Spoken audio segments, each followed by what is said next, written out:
Yes, how you guys doing? My name is Chidi. I'm reaching you guys from Toronto, Canada, and I hope you are doing okay. This morning, I just woke up very, very excited, but at the same time, I woke up with a deep reflection about our country, Nigeria, where we have been, where we are right now, and how we've never had it this bad. It has never been as terrible as we have it in Nigeria today, okay? And that really, it filled me with a lot of mixed emotions, okay? As you all know, whenever you think about Nigeria, whenever you talk about Nigeria, it just spoils your day. I'm not even going to try to sugarcoat it or anything. It spoils your day. And if you're not careful, it can ruin your mood, and you have to watch your mental health, because whenever you talk about Nigeria, sometimes I finish, like this morning here, and I'm going to go to work. Sometimes when you finish talking about Nigeria, you go out there and you're quarreling with your clients and you don't know why you're doing this, okay? But we can't stop. We never stopped. We have always been there for Nigerians. We've always been there fighting for justice. Let me welcome you if today is your first time on this channel. Please make sure you subscribe and leave and click the notification bell, okay? Greetings to you, FH. Yeah, I've been away because a lot of things go on in the background, okay? You wish everything happened on the internet, but some of us, we have to get busy and do the real stuff, you know, the hands-on thing. So sometimes when you don't see us, it doesn't mean that we are no longer there. It means that we are working on some things in the background. And sometimes those are more important than what you see online. So that's why sometimes you don't see us online. But we're busy, we're working. Today marks the beginning of the electioneering campaign in Nigeria, according to INEC. So officially, the political game will start today. But you see, these are for professional politicians, and that's what we are not. We try to make people understand this, but they don't get it. But we will not stop. We are not politicians. We don't play the political game. We are activists. We are revolutionaries. We are radicals, if you like. And we never stopped. We know that today the campaigns are starting, but we never stopped. Excuse me. And someone will say, oh, Chidi, that means you've been disobedient. Yes, we've been disobedient. That's who we are. But how come you're disobedient? Why are you not just obedient, as they will say? Funny that I'm choosing these words to be explaining what I want to say, but it is what it is. We are disobedient to the system.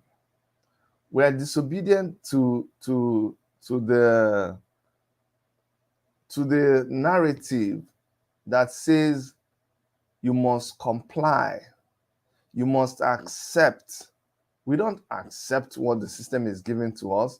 We don't accept the morals of the people who think they control the system. We don't accept that in any way.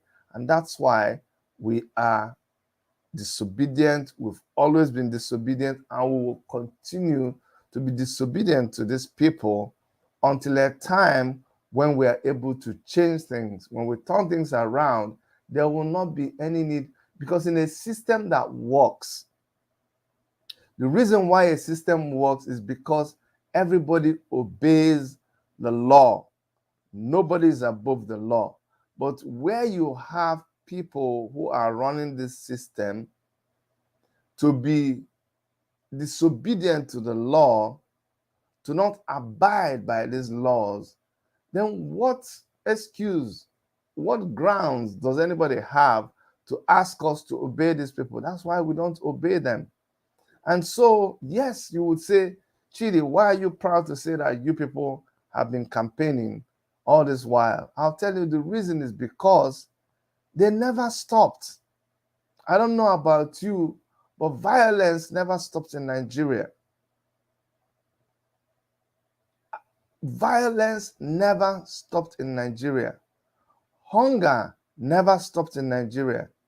Insecurity never stopped in Nigeria. People never stopped dying.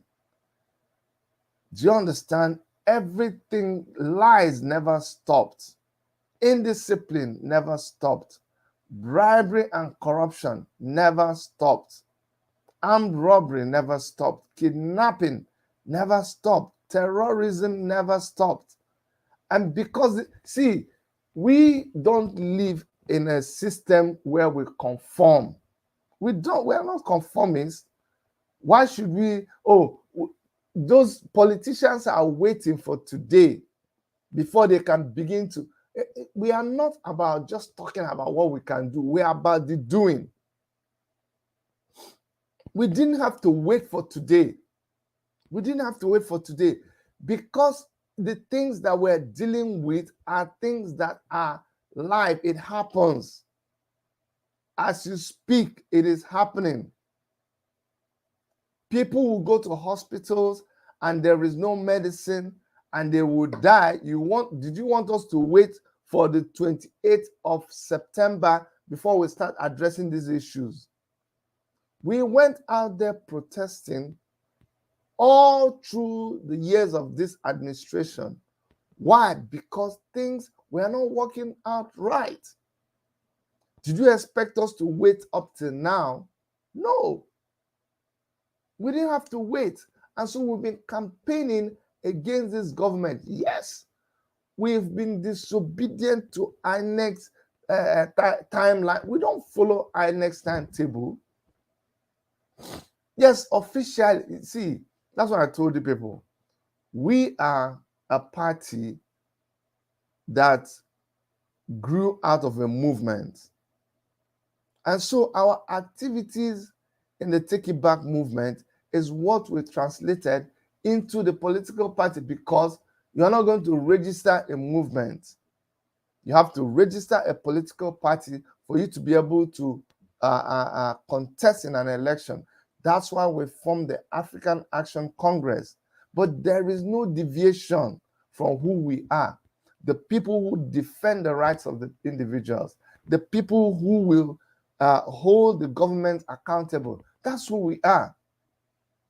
That's exactly who we are. So we didn't have to wait. I was actually inspired by an article that someone wrote about Omoyele Sowore.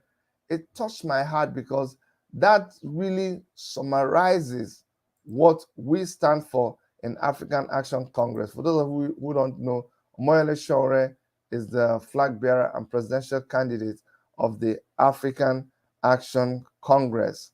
And I'm going to share with you what someone wrote about him. This is someone who is, it doesn't agree with Sowore 100%. And yet, he wrote this about him. You know, that's one thing that I find interesting.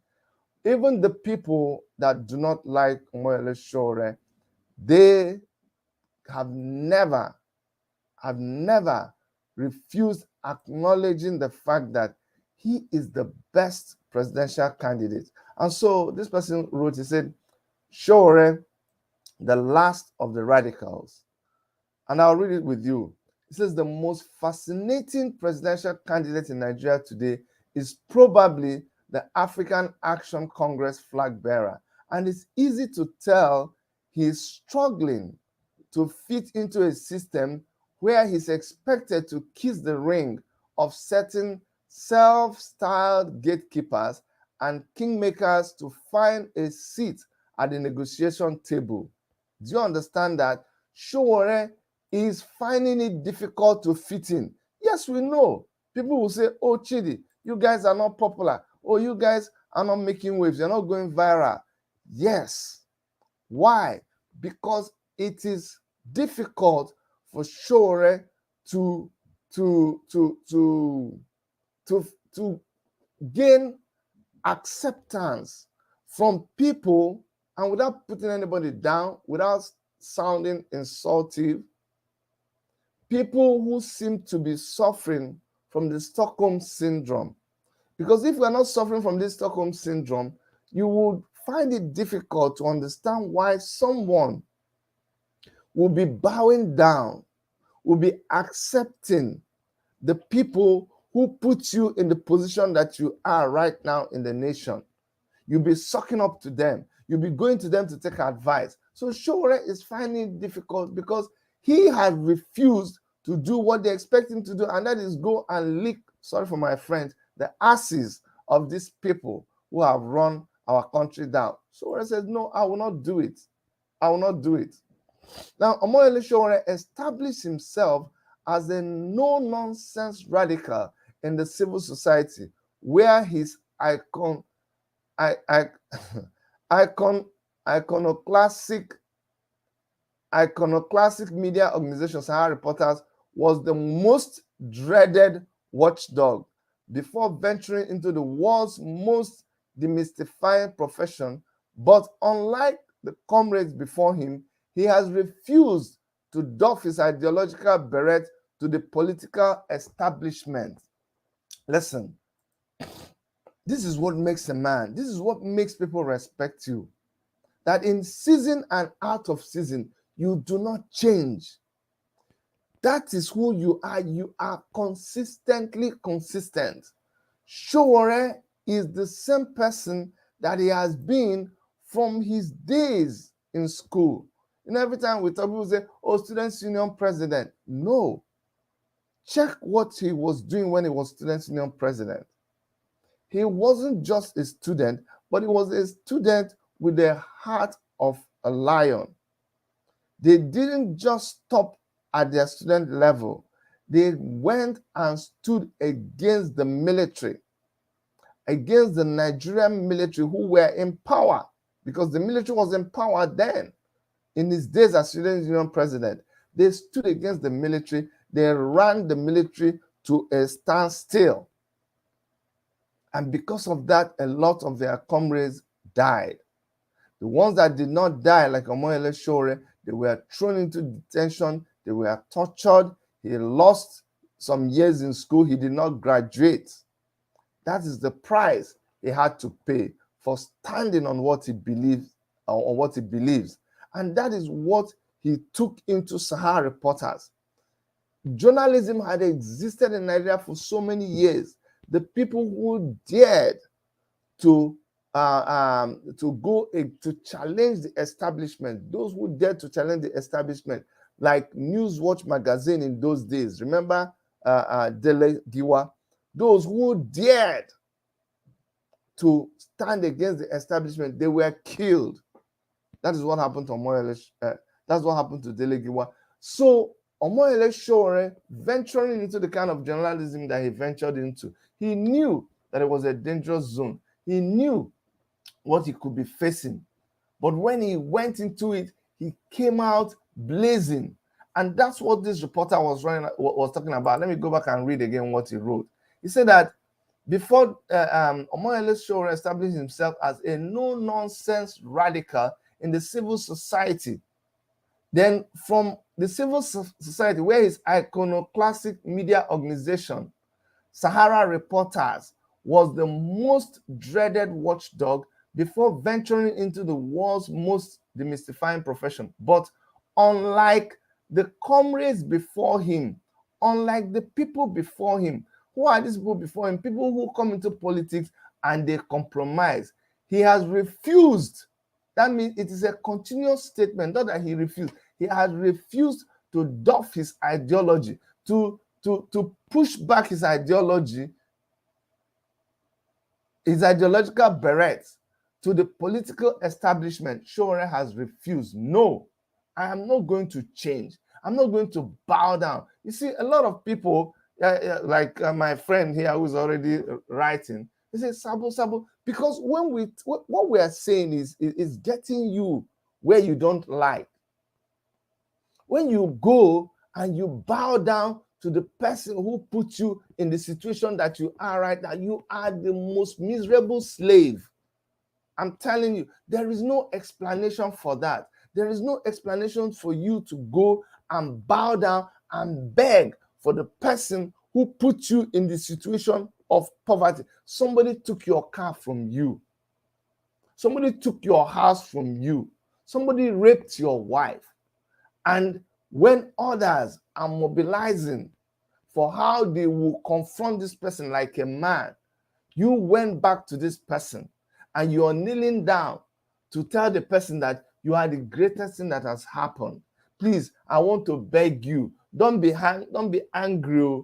Don't be angry. I know you raped my wife. I know my wife is in your house. But please, I want to beg you to please. And the person is putting his leg on your head and you agree. You are the most stupid, foolish. You do not deserve to be called a man. That's who you are when you do like that.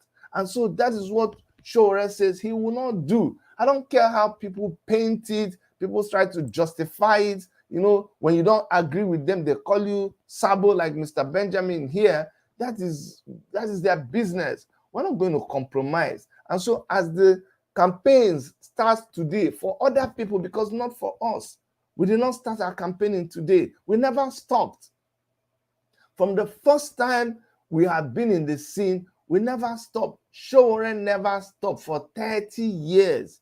A lot of people who are calling him, oh, small boy, oh, no experience. He has been there for 30 years, never changed, never stopped. He's been campaigning. So this is just a reminder that even though it is officially starting today, we didn't start today. We've always been there. We've campaigned for the rights of people. That's what we'll continue to do. We will not stop.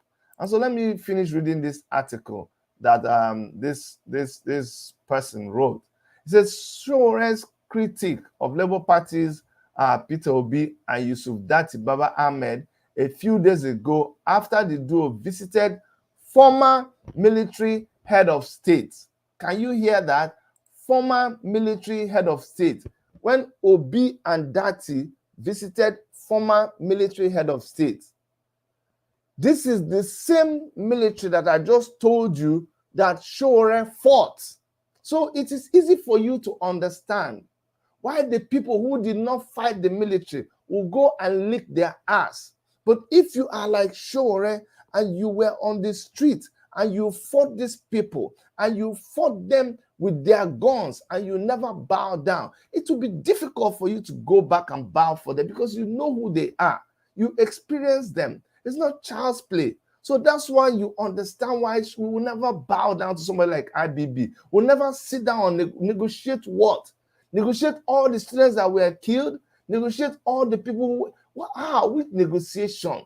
That's the worst thing that you will do as a, you see, if you have pride, if you respect yourself, and there are certain things you will never stoop low to do. You'll be like, instead, let me die. It's better for you to die with honor than for you to live with dishonor. What are you living for? What are you living for? If there is nothing in your life you're willing to die for, then you have no business living. You're not worth living.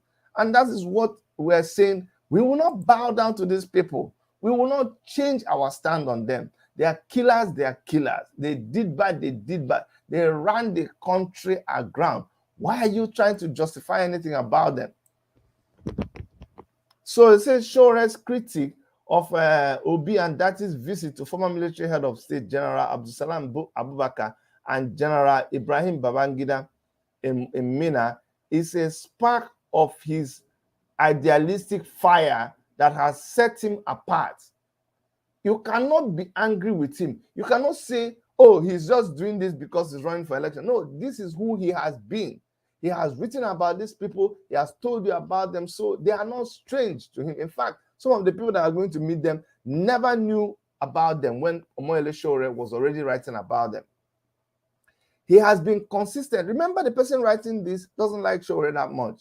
He has been consistent in refusing to dine with those he once raised placards to challenge at protest grounds from Lagos down through New York City to Abuja, and this inspired his rush to demonize his opponent's political pilgrimage, calling them apprentices, accomplices, minions, and cronies of the past leaders who he wrote on his Facebook had robbed Nigeria blind, murdered its citizens, and sabotaged its aspirations for greatness. This is classic Omoyele Showore. He is not going to camouflage. He's not going to, write it in such a way that will make you, accept him. No, he's not going to do that. Excuse me. He's not going to do that. He's going to tell you exactly how it is. And this is what these people are, because these people that he's writing about, this is exactly what they are because of their activities. It's not hidden. This is who they are. This is exactly who you are when you will go about. Hold on 1 second, guys. I want to share this I want to share this video in one or two places, because there are some people that I wish for them to see this. I just wish for them to see this. So hold on, let me share this one or two places. Guys, just hold on 1 second. I'm gonna come back. Yeah, and do me a favor, just share this video right now. It's not a long video, but I want us to share this so we can let some people know. So go ahead and share this video now, guys. Just do me a favor. I'm taking 1 minute to share this video. All right, so let's get back. I'll just finish reading this quickly. So he claimed that their pilgrimage is a show of them being apprentices, accomplices, minions. I know these are very strong words, but when you behave in the way these people have behaved, that's the only name that you can. That's how you describe what you people have done. Okay, I said Showore wrote on his Facebook that these people have robbed Nigerians blind, murdered its citizens, and sabotaged its aspirations for greatness. Showore is as polarizing in politics as he was a combative media practitioner.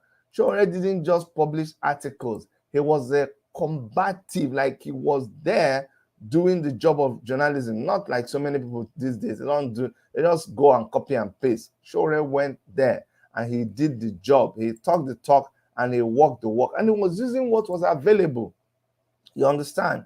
So as we go into campaigns, we are sure of what we're doing. We know who we're standing behind. We are not faking.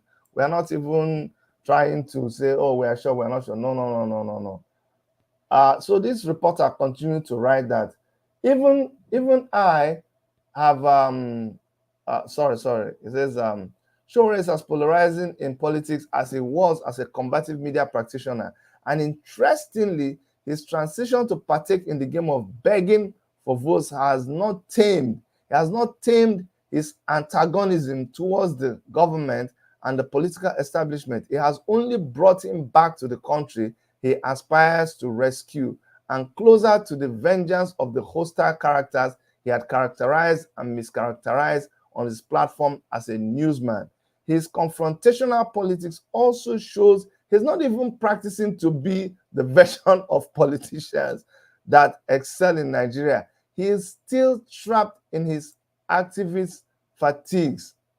This is what this guy is saying. What he's saying that Showore is not here running for him to just be acclaimed as the best Nigerian politician. No. He is still, anyway, he used the wrong choice of words, but Showore is still not cured of his activism days. And you would wonder why. Because the disease is still there now. The only thing that will cure this activism is good governance. As long as there's bad governance, as long as there's corruption, Showore is still suffering. We in AAC, we are still suffering. So why would somebody be talking about us being cured when you know that we are still suffering from the disease? So we are not cured. We are still suffering. Why would you expect Showore to be cured? Cured of what? No, we are still suffering. We are still suffering. That's why we are in this election, to be able to correct some things that are not right.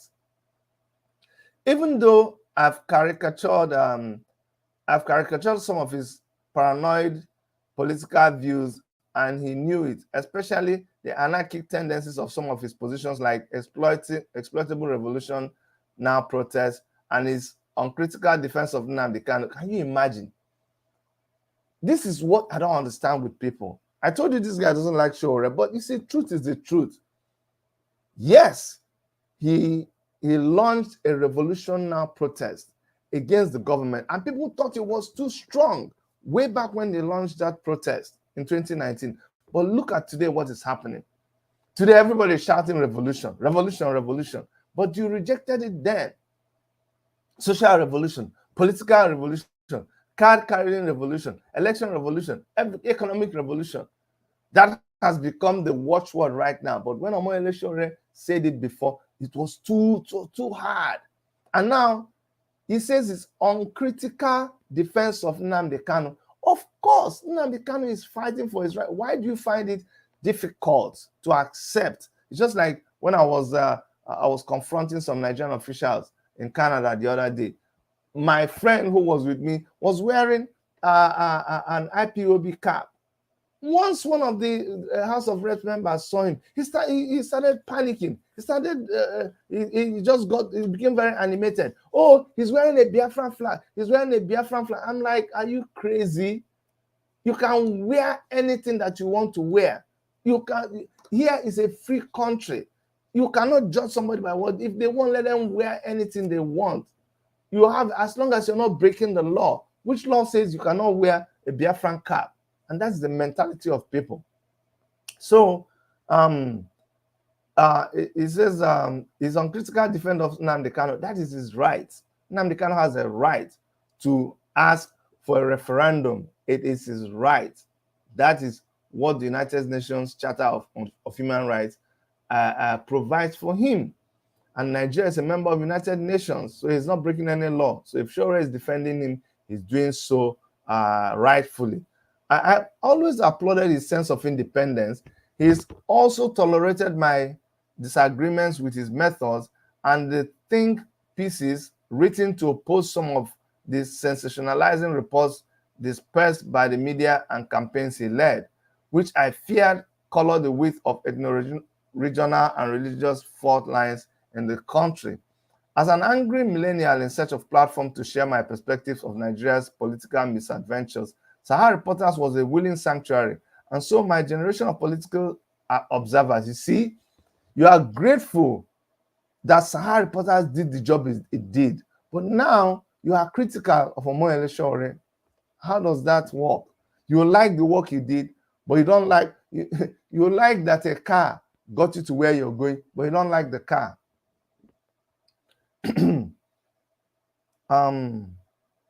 He founded, he says, Sahara Reporters was a willing sanctuary, and so my generation of political observers and analysts owe Sowore a debt of gratitude for the opportunities to get our voices heard.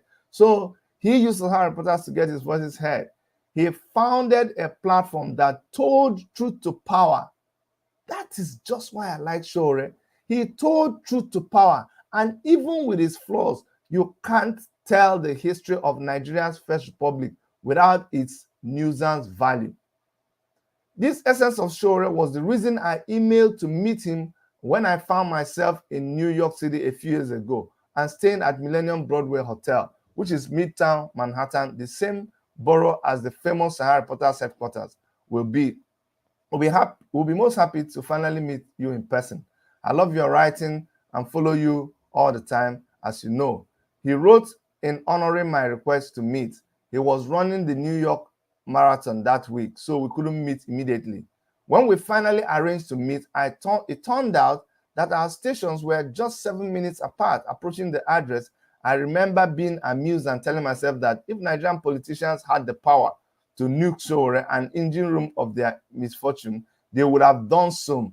They had the power to kill him. Unfortunately, I needed a key card to gain access to the building, and my phone was down. That's how I missed the chance to pay my respect to this fearless Nigerian. So he never got to meet Sowore. But look at all the things that he's saying about Sowore. Let me read this quickly and end. We got to meet in Abuja, and ahead of the 2019 presidential election, I also volunteered to defend him against those who kicked against his bid. Even though he wasn't my favorite option in the election, I wasn't even in the country to vote. Sowore's worst disadvantage has been, strangely, what ought to make him the favorite of the people is idealism. So this is why the people who don't like Sowore hate him. His idealism. He has refused to be the kind of politician who excels in our climate, the ones that form alliances with even their worst enemies and critics to reach the political heights. That is the point we are talking about. I have not seen anybody hate Sowore. You hate him because of his ideology. But this is who he is. This is who he is. It's just like a lion. You hate a lion for eating meat. What do you want a lion to do?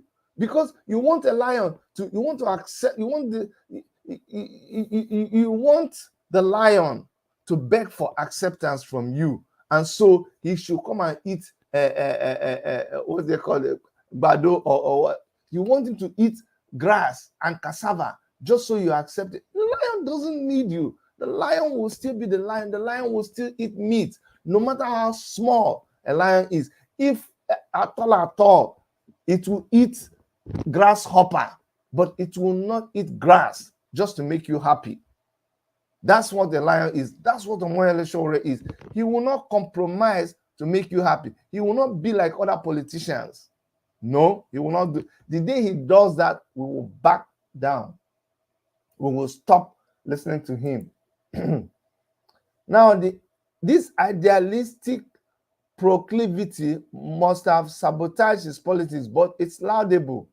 For so long, our politics was defined as a no-go area for citizens unwilling to roll in the mud. So is your candidate rolling in the mud?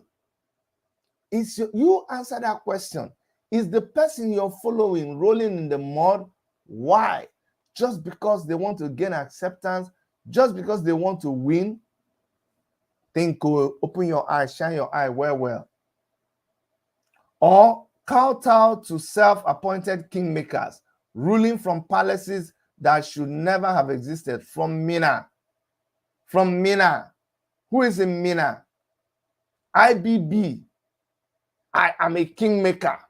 You must come to pilgrimage in Mina. If the person you're following goes to pilgrimage in Mina, check yourself well. Or they go to Otta. This is not Sowore saying this. This is another observer telling you. Self-acclaimed kingmakers. You run from pole to post to gain their acceptance. Who are you defending? Your personal ambition or the Nigerian citizens? You see, my problem is when people, you are saying one thing, but you're doing the other.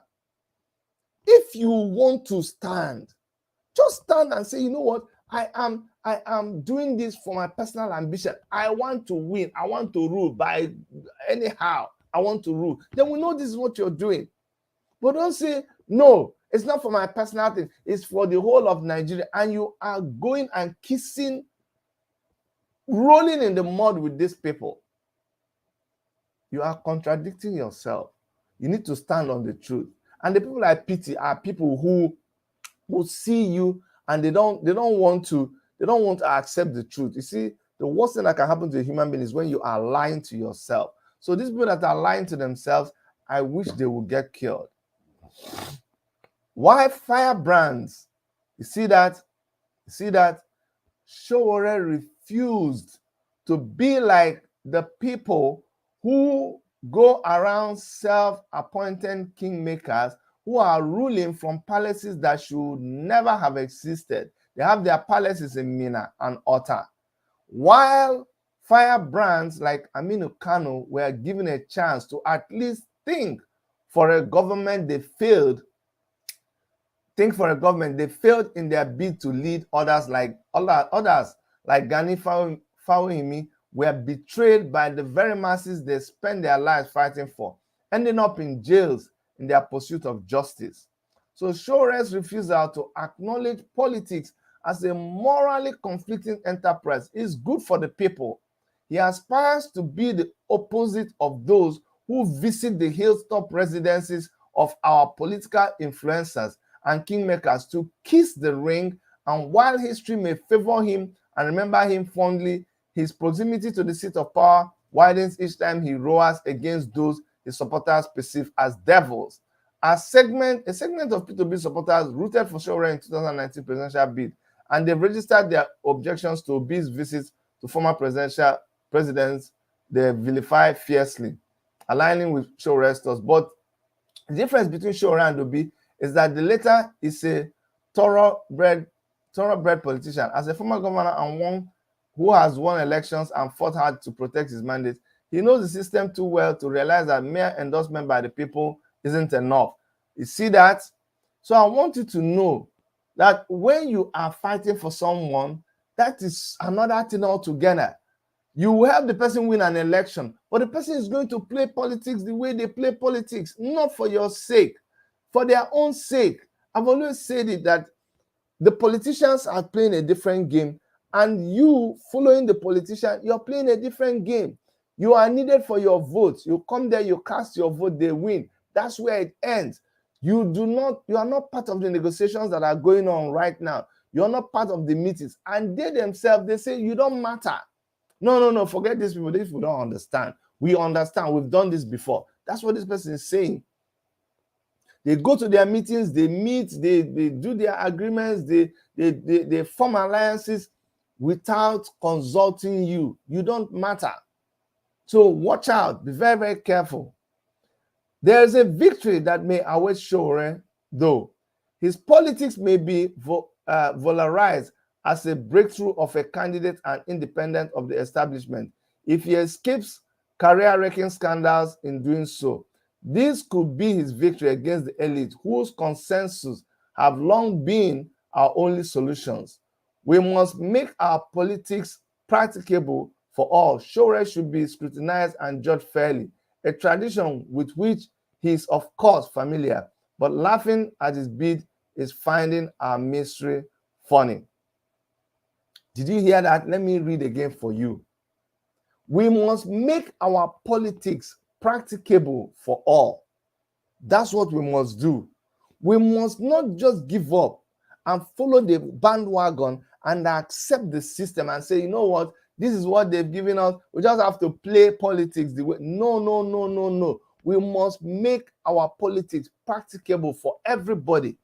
And Sowore should be scrutinized, and you should judge him fairly. Judge him based on the truth. Don't judge him based on what you think. You know there's a lie. You know what is there is very corrupt. You know it is smelly, it is stinking politics. And you don't want to look at the other side of things. That's where you go wrong. Now, a tradition, you should be scrutinized and judged fairly, a tradition with which he is of course familiar. Sowore is familiar with scrutinizing people and judging them fairly. So that's the same way you should judge him. Do you understand? Now, for us to indulge in a tradition with which he himself, for us to be indulged in a tradition where we are laughing at Sowore's bid, what it means is that we find our misery funny. That's where this guy ends his write-up. And that's where I'm going to end my broadcast. For you to be laughing at what Sowore is doing, for you to be thinking that Sowore is not playing politics the way politics is supposed to be playing, that means you are actually laughing at yourself. You are laughing at yourself. You are like the man who looks at a mirror. You will see in the mirror that there is dirt all over your face. And you are going to a job interview. You're going to talk to a girl. You're going to toast a girl. You're going to stand and address people. But there is more. There's dirt all over your face. And you turn away from the mirror and you say, even though there is dirt on my face, I'm believing God that the interviewer will not see that face. I'm believing God that this girl I'm going to talk to will see me as a clean person. No, you are a disaster waiting to happen. That's not how it works. Sowore stands for the truth. Sowore stands for a deviation from the way things are done. Sowore will not lick the ass of the people who have killed us. It doesn't matter what you do. It doesn't matter how you cajole us. It doesn't matter how you push us. It doesn't matter how you ridicule us. It doesn't matter how you blackmail us. We will not bow down.